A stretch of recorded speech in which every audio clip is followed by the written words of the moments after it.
Alright, guys, grab your coffee, grab your lunch, and just relax and let's talk. Welcome to the first Saturday session. I'll be doing a Saturday session every week on my channel from here on, now that I've started to get a couple more viewers than the original 0. It's been fun talking about what's happening, and every Saturday I look forward to coming live with you guys to talk about what's to come in upcoming week. What are things people are talking about? What is the new buzz? And right now, all the buzz is just Dogecoin. Elon Musk is going to be live tonight on Saturday Night Live at 11:30 p.m. Eastern. So that's going to be my time zone, 8:30 p.m. Pacific. And a lot is to be said about what can happen tonight. Now, I've heard of all kinds of things all over the internet. People have said that there's a chance it might go down. There's a chance that it might get dumped the moment he goes live. There's a chance it might break $1, right? All kinds of things out there. In fact, I haven't actually heard someone say it's going to break $1, but people have said it's going to reach $1. Yesterday night at around midnight, right here you can see May 8th, 12 a.m. 74 cents. It hit a brand new all-time high. After which it kind of started coming back downwards, and right now it's sitting at 68 cents. Steadily creeping upwards, of course, and I have bought in and bought out multiple times every time there was a dip or anything like that happening, and then I right now intend to hold to the end. I am looking forward to grabbing this and holding this until the show is over, and let's see what happens. So why are people saying that it might go down? Well, there's something about Dogecoin that's very different from the other cryptos, and the main thing there is that there's no limit to it, right? There's no market cap. There isn't a finite resource of how many Dogecoins there are for people to grab, right? When there's a limited amount of something available, then when more people buy it, of course the value goes up, and that's typically how coins tend to go up in value. So then you might ask, what the hell is causing Dogecoin to go up? Well, the easiest way as a math major for me to explain this would be, think of some number x. Some number x, it's approaching infinity, right? Which is the market cap for Dogecoin. It is increasing in available amounts every day, every minute, every whatever. So if this number x is approaching infinity, but then all of us are buying Dogecoin and we're approaching infinity quicker than Dogecoin, then we're going to be making Dogecoin a limited resource. Think about these two dots right here, my pointing finger and my thumb. So the pointing finger is the Dogecoin going towards infinity. But if we're also going towards infinity and we are closing the gap between how many coins there are available at the very moment, even though later on there's going to be more coins available because it's always, in a sense, reproducing, even though it's going to be available more later on, right now, since so many of us have bought Dogecoin, the amount of Dogecoin available is fewer, right? Even though it's an infinite resource, right? Even infinite in math is used as set theory to discuss two different sets of infinite and how one set of infinity might be bigger than the other set of infinity. It's a very complicated thing, but that's literally the easiest way to explain it, right? So these two things are approaching infinity. The value, or the amount of Dogecoins available, not the value, the amount of Dogecoins available, and then the number of people buying Dogecoin, right? So if we keep buying Dogecoin faster than the amount of Dogecoin is increasing, then we're going to be running out of Dogecoin availability, and that is what's driving up the value, right? That's exactly what's causing this to go up. Now, there are what we refer to as whales, Dogecoin whales out there that are holding billions and billions of dollars of Dogecoin, right? So there's a lot of them out there, and the people that are holding on to that, when they decide to let go, then of course the value would definitely drop, right? Because as we're approaching infinity, we would backtrack as soon as the amount of Dogecoin available increases, not only because Dogecoin is increasing in count, but also because more Dogecoin just became available since some whale decided to sell theirs. However, it's very unlikely that a whale would sell their Dogecoin. Think about it like this. If you're holding billions of Dogecoins, then you probably have a couple $1 million in there, at which point if you sold all of that and you haven't been holding Dogecoin for a year, then you're going to lose almost half of that in just taxes. And that is not a good feeling. So you'd be better off to continue holding them for over a year and continue holding them for as long as necessary to dodge taxes, or at least dodge as much of taxes as possible, right? The other case scenario is that selling it doesn't really bring so much to them. If you were able to buy billions of Dogecoin at that point, you're probably pretty well off to begin with, and you're not dying weekends to sell. So chances are, in my personal opinion, that tonight Dogecoin will actually break $1. I feel like within the next few hours. So right now you can see it's 4 p.m. here in New York.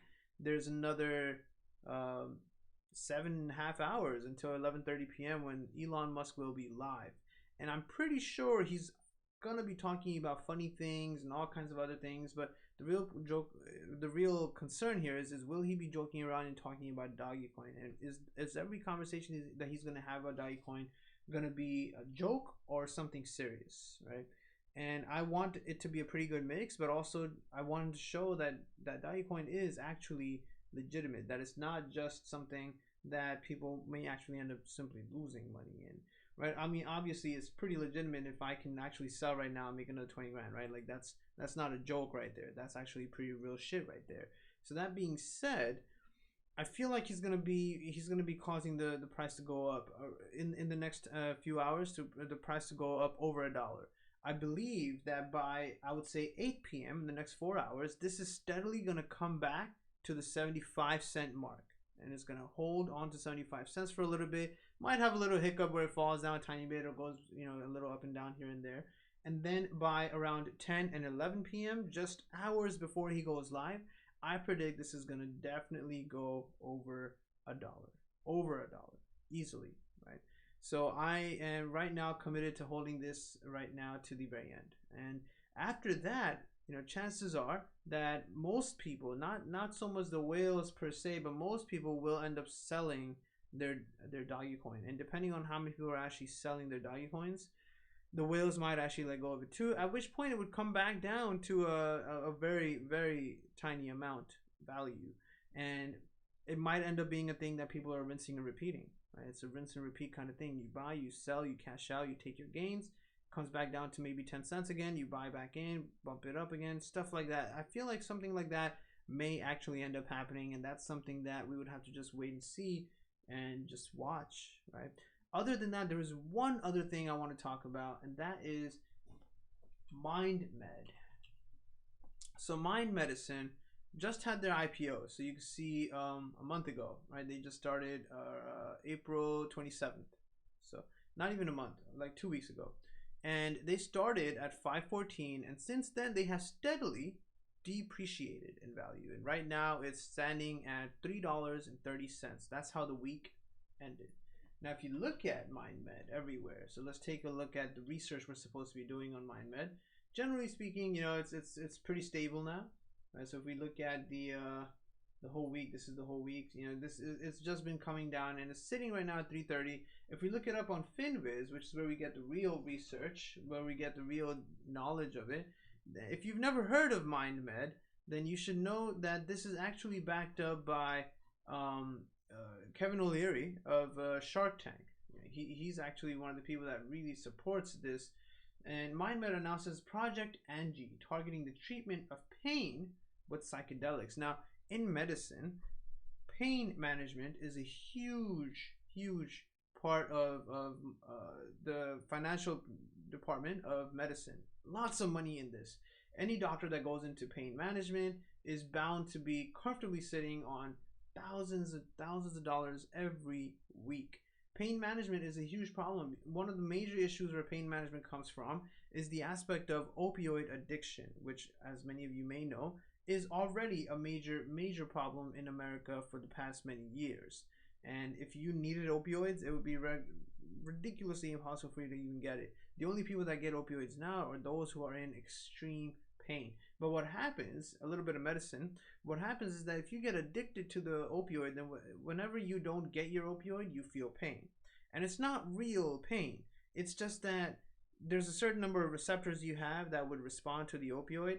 And then when you keep taking the opioid, the number of receptors you have decreases because you've been activating the receptor too much. So now that you have fewer receptors, you end up needing more opioid activity to turn them on. And eventually, whenever there's no opioid coming in, you start feeling a lot of pain because you need to activate the receptor to stop feeling pain. That's how opioids work. So now you can't activate that receptor, and you start feeling all this pain, and you come in and you become pretty much psychotic, right? Where you're willing to kill someone to get opioids just so you could stop the pain. But it's not real pain. No one's punching you, no one's hurting you, nothing's happening. It's a very psychedelic pain. And that is where this comes in, right? So MindMed will initiate a study of LSD in a severe pain indication. They're going to be doing all kinds of things, and they already have a good 15 to 20 different kinds of things they're working on, through which even if one of them shows any FDA approval, any success in research whatsoever, this will skyrocket. So I wanted to bring MindMed onto your radars. Definitely add it to your list. Keep an eye on it. Keep checking up on anything that might be happening, or I'll obviously be talking about it here as well as they make any progress, if they make any announcements. Right, their forward-looking statement here says certain statements in this news release related to the company constitute forward-looking information within the meaning of applicable securities laws and perspective in nature. Forward-looking information is not based on historical facts, but rather on current expectations and projections about future events, and therefore are not subject to risks and uncertainties which would cause actual results to differ materially. Basically, they're telling you that whatever they're writing in this article is in accordance to the SEC, because they can't be like, hey, yeah, invest in us, we're about to make a lot of money, right? That would be illegal. So that's something that they can't say. But all their statements here is basically talking about how they're doing a lot of clinical research, and a lot of it must be coming to a point where it's going to succeed. And think about it. If you were the guy doing all this research and then you all of a sudden have an IPO, the IPO can only mean one thing. You're about to successfully prove something and get some kind of FDA approval. So that's my 2 cents on that. That I'm pretty sure they have something that's about to hit it and become super successful for them, which would then lead this $3.30 stock to start jumping towards $100, and that would be a massive gain. Right, so I'm going to be keeping my eye on this. I'm going to be checking up on the doctor responsible for this company, the groups responsible, the CEO here, and what they're all talking about, what they're chatting about on Twitter, and so on. And based off of all of that, we'll know what's to come.